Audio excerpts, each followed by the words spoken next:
DNA मित्रों, हमारे देश में आतंक परस्त नेताओं की संख्या उंगलियों पर गिनी जा सकती है, लेकिन बांग्लादेश में सरकार ही आतंक परस्तों की है। बांग्लादेश का जिक्र आज हम इसलिए भी कर रहे हैं क्योंकि आज वहां से एक बड़ी खबर आई है।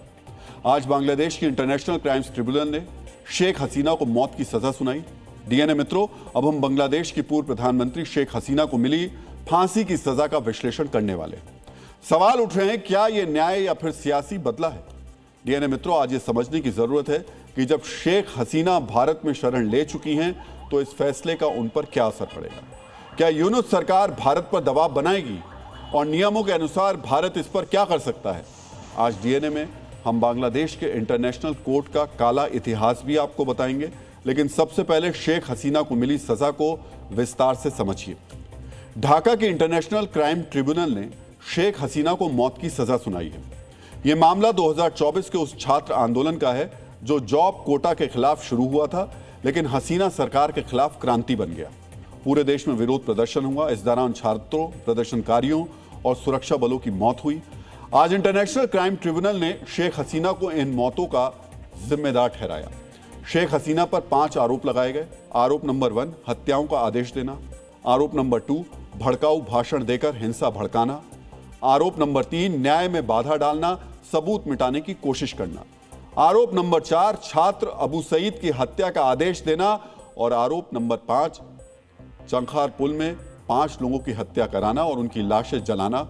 शेख हसीना को आरोप नंबर 1 और 2 के लिए फांसी की सजा सुनाई गई है और आरोप नंबर 3 के लिए उम्र कैद की सजा सुनाई गई है। इंटरनेशनल क्राइम्स ट्रिब्यूनल के फैसले के बाद पूर्व प्रधानमंत्री शेख हसीना को 30 दिनों के भीतर अपील करने का अधिकार दिया गया है।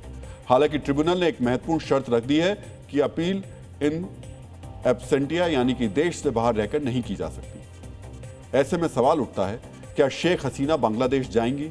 इसका जवाब शेख हसीना के ताजा बयान में ही छिपा है। उन्होंने लिखा है कि उनके खिलाफ आया यह फैसला गलत, पक्षपाती और राजनीति से प्रेरित है। इसमें उनका पक्ष नहीं सुना गया। यह फैसला ऐसे ट्रिब्यूनल ने दिया है जिसे एक गैर निर्वाचित सरकार चला रही है। शेख हसीना ने आगे कहा कि वो आईसीसी यानी इंटरनेशनल क्रिमिनल कोर्ट में सुनवाई के लिए तैयार है। यानी शेख हसीना उस कोर्ट को ही कटघरे में खड़ा कर रही हैं जिसने उन्हें मौत की सजा सुनाई है, और वो बांग्लादेश नहीं जाने वाली है।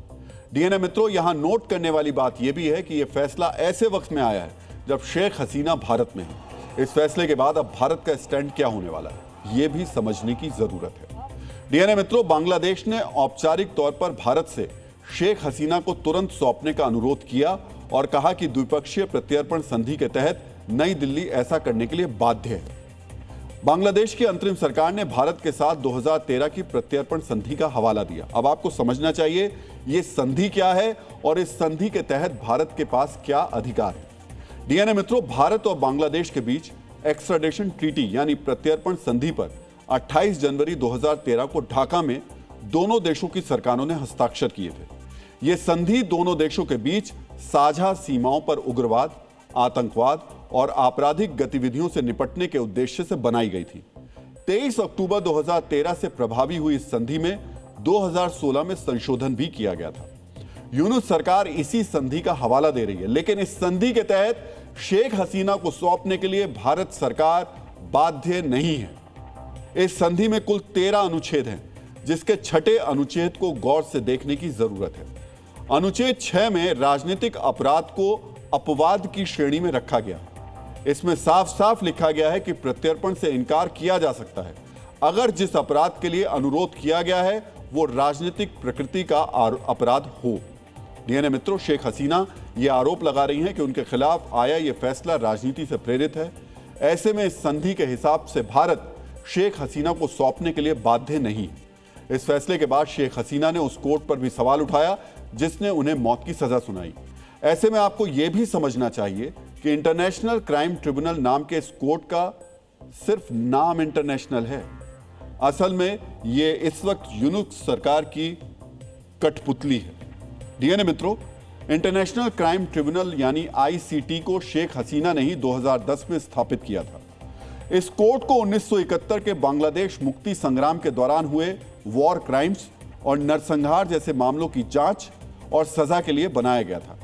लेकिन 2024 में यूनुस सरकार ने आईसीटी एक्ट में संशोधन किया जिससे 2024 के छात्र आंदोलन जैसे हालिया मामलों को कवर किया जा सके। इससे शेख हसीना पर मुकदमे की राह आसान हो गई। आईसीटी के जजों और अभियोजन पक्ष की नियुक्ति अंतरिम सरकार के अधीन है। ऐसे में इस कोर्ट की क्रेडिबिलिटी यानी विश्वसनीयता पर सवाल उठ रहे हैं। डीएनए मित्रों, बांग्लादेश की इंटरनेशनल क्राइम ट्रिब्यूनल को सोशल मीडिया पर आज कंगारू कोर्ट भी कहा जा रहा है। सोशल मीडिया पर बहस छिड़ गई है कि आज की तारीख को जानबूझकर फैसला सुनाया गया। डीएनए मित्रों, 17 नवंबर यानी आज ही की तारीख शेख हसीना के लिए बहुत निजी मायने रखती है, क्योंकि इसी दिन 58 साल पहले उनकी शादी हुई थी। फैसले की तारीख को लेकर सोशल मीडिया पर लोग दावा कर रहे हैं कि फैसला जानबूझकर 17 नवंबर को सुनाया गया। इससे पहले फैसला 14 नवंबर को सुनाया गया था। 14 नवंबर को फैसला ये सुनाया जाना था, लेकिन 13 नवंबर को ट्रिब्यूनल ने घोषणा की कि फैसला 17 नवंबर को आएगा। डीएनए मित्रों, शेख हसीना के खिलाफ यूनुस सरकार कथित तौर पर जो बदले की कार्रवाई कर रही है, उसके बाद बांग्लादेश में उनके समर्थक एक्टिव हो गए हैं। शेख हसीना के समर्थन में कई रैलियां निकल रही हैं, कई जगहों पर हिंसक झड़पें भी शुरू हो गई हैं। ऐसे में यह कहना गलत नहीं होगा कि एक बार फिर बांग्लादेश में तख्ता पलट जैसे हालात बनते जा रहे हैं। बांग्लादेश में पिछले साल जुलाई और अगस्त में जैसी हिंसा भड़की थी, क्या एक बार फिर नवंबर में वैसे ही हालात होने वाले हैं? क्या ढाका की धरती एक बार फिर क्रांति की गवाह बनने वाली है?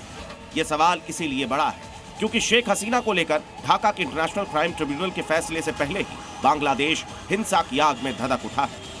और अब जब बांग्लादेश की पूर्व प्रधानमंत्री शेख हसीना को मौत की सजा सुना दी गई है, तो क्या यह आग और विकराल हो सकती है?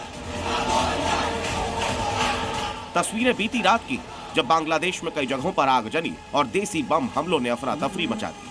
हाल यह है कि बांग्लादेश में बीते एक हफ्ते में हुई हिंसक झड़प में अब तक 1 दर्जन से ज्यादा लोगों की मौत हो चुकी है। राजधानी ढाका से लेकर कई जिलों में आगजनी, सड़क जाम और धमाकों का दौर जारी है। बांग्लादेश में हालात कितने बिगड़ गए हैं, उसका अंदाजा आपको इन 4 तस्वीरों से हो जाएगा। रविवार रात अज्ञात लोगों ने एक पुलिस स्टेशन परिसर में वाहन डंपिंग कॉर्नर में आग लगा दी। बांग्लादेश के कई हिस्सों में उग्र प्रदर्शन हुए। प्रदर्शनकारियों ने हाईवे पर पत्थर फेंककर रास्ते बंद कर दिए। हालात बिगड़ते देख सरकार ने पुलिस के साथ सेना और बॉर्डर गार्ड्स बांग्लादेश को तैनात कर दिया है। हाई कोर्ट के पास भारी संख्या में सुरक्षा बलों की तैनाती है और तो और सड़कों पर टैंक भी तैनात है। यही नहीं, शेख हसीना की पार्टी आवामी लीग ने बांग्लादेश में 2 दिवसीय बंद की घोषणा कर दी है, लेकिन इस दौरान शेख हसीना के समर्थक और यूनुस की पुलिस के बीच बांग्लादेश में हिंसक भिड़ंत तेज हो गई है। बांग्लादेश में हालात तब थे जब शेख हसीना के खिलाफ फैसला आने ही वाला था। अब जब उन्हें मौत की सजा सुना दी गई है, तो क्या उनके समर्थक आर पार की लड़ाई में उतर जाएंगे? क्या बांग्लादेश में एक बार फिर 5 अगस्त 2024 जैसे हालात पैदा हो जाएंगे?